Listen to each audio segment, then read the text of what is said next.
Siona God, hello all. Good afternoon, and Wado, thank you for watching. So I'm doing a part B because I mean this part just really was like, what? Since I'm a veteran, I'm like, wait a minute. Anyway, so Adam also sees the implant labeled PS995-897. Peter the Insider told me in private that these implants control the government of my legs and arms.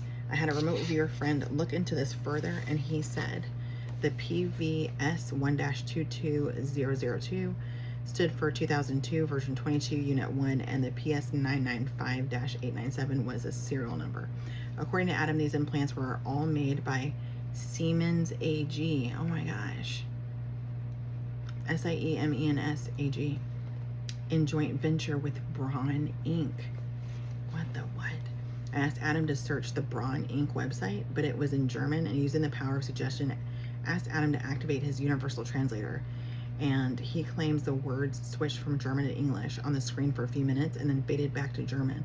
According to Montauk survivor Anya Briggs, ANYA, and then BRIGGS, my altar is also programmed with at least 19 languages, including French, Spanish, German, Dutch, Russian, and under some circumstances, Japanese, but haven't yet been able to access those abilities as of yet in the here and now. There also appears to be an implant in my brain which directs brainwaves and impulses corresponding to each alter personality, possibly via satellite. The implant makes me submissive, but somehow I am somewhat able to assert my own independence and try to live a normal life. It's possible my brain will reintegrate on its own, making the billions of dollars of work they've done inert. This is what they don't want me to believe, that I can be free, since being free is really a belief system and it can overcome drugs and implants. Not many people can survive the constant abuse of being tortured, raped, mutilated, and injected unless they have the right DNA. According to SANI, SANNI, CETO, SSP military contractors are using me as a test subject because of my reptilian DNA. Perhaps these injections are cocktails of drugs and nanopico and femtites, which attach to the codons of my DNA, causing mutations.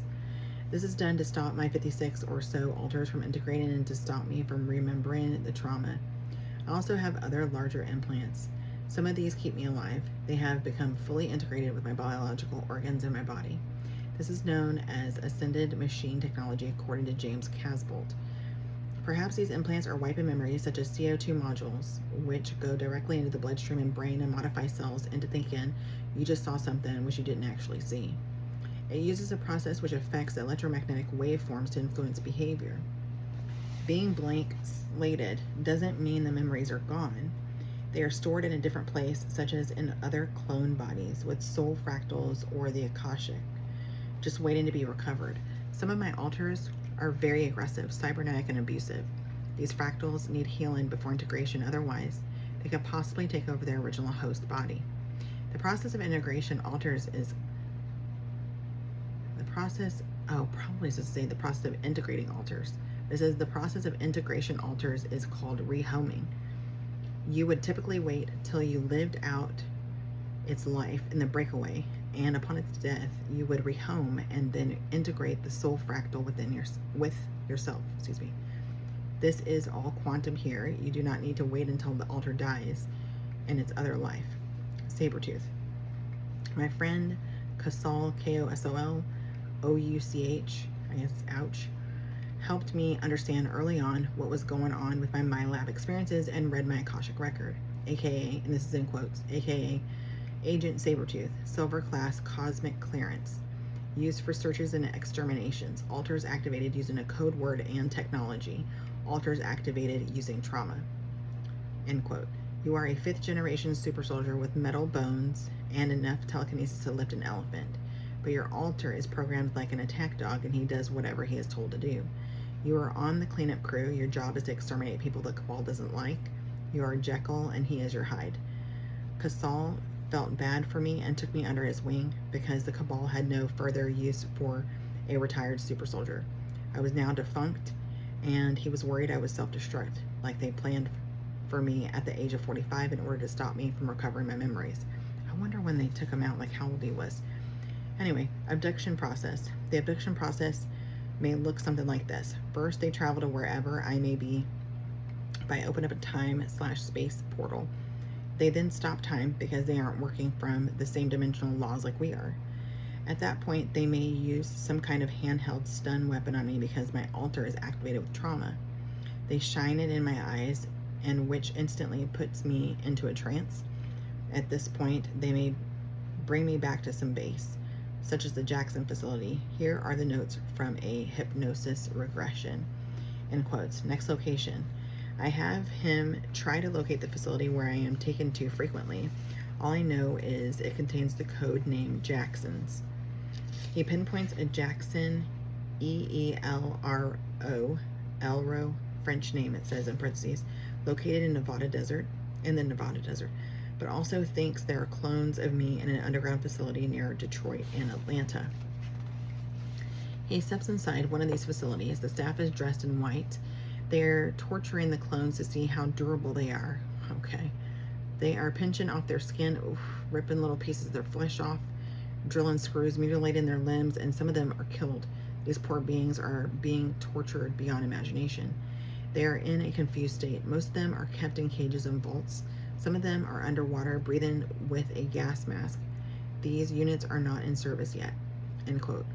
This appears to be the primary way they torture and split our mind while in an avatar body. Wow. I see a group, and this is in quotes, I see a group of 6 human personnel doing this. Apparently, they have to do a lot of planning and coordination to manage all these MyLab abductions. One of these individuals seems to have a surname of Barker. I think he was like the coordinator. Another name that came up was Mary. They seem to be testing your DNA to see if your blood was mutating as expected. End quote. In another vision, I saw myself in a submarine going towards a city underwater. Inside this facility, I was stripped naked and forced into a sexual orgy with both men and women. There was a gray nearby, and it appeared to be mind controlling our actions. What? According to another MyLab survivor, sometimes they plug us into avatars and hand us over to a madam or whoever it is in charge of an elite sex ring.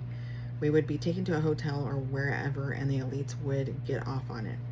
And even more disgusting, they would keep us traumatized by placing us in cloned avatars of our child bodies. Oh my God. And use them for pedophilia, just to let us know there was no escape and to remind us that we are whatever they want us to be. The money would then go to the madam or the overseer. Oh my God. Not only do they use child clones of us, they clone all of our family members. Another survivor once told me in quotes, they always say no matter what you do or who you go with, you will always be family. Yeah, right. What is all that about? End quotes. I also recall being in some kind of underground holding cell. The walls were like something you would see in a parking deck at night, but without the cars. I appeared to be about 10 years old and was stripped naked along with other boys about my same age. We were locked behind a chain link fence kennel, and I'm not sure what happened next, though. I think we were forced to have sex, and then they wash us down with cold water using fire hoses. What? Another Montauk survivor told me something similar. Beginning around the age of 8, he was forced to have oral sex with other members on his team before going on any mission. What? This helps create some kind of freaky male bonding, which keeps a MyLab committed to helping the team while in combat. That's insane. I have some vague memories of group orgies involving other super soldiers and ritualistic sex. These memories make me feel dizzy, like I'm spinning, so I'm assuming I was probably drugged. Oh, I want to share with you a memory recovered from regression about my experience at Umbrella Corporation, based in an alternate reality. This was my alter Rob Richter, Richter, in a clone body at the age of 14. By the way, this is very graphic, so just skip down to the next page if you can't handle sexual trauma. Great. In quotes, I'm in some kind of black room with bright fluorescent lighting. There are cameras on the walls watching me right now, and there is a drain in the middle of the tile floor. It stinks like wet dog in here. I am wearing a Superman outfit. I was given candy. What? It tastes like cinnamon, but it contains biobots, which make me feel horny and drugged, okay? I now switched to a sex altar. They forced me to have sex with a black lab. Oh, God. That was all I was supposed to do, but the 4 people in the other room watching me in their mid-40s came out in face masks and aimlessly raped me, too. Oh, during the trauma, my drives, motivations, and desires were controlled by the AI virus that was inside the candy they gave me. It was created by Umbrella Corporation. What? This ritual was designed to keep us sexually suppressed. They put the same biobots into you in the here and now, which keeps you in this altar which they control. I don't remember who I am or where I'm going. I always end up in some kind of room or different locations. There's always a hallway nearby with doors. I hear children crying. I try to hide, but they always find me. Please don't let them hurt me. I want to go home. I don't want to be here. I don't remember the time of day. I want to go home with my family. I feel drugged. I don't know what they will make me do next, but I'm afraid for my life.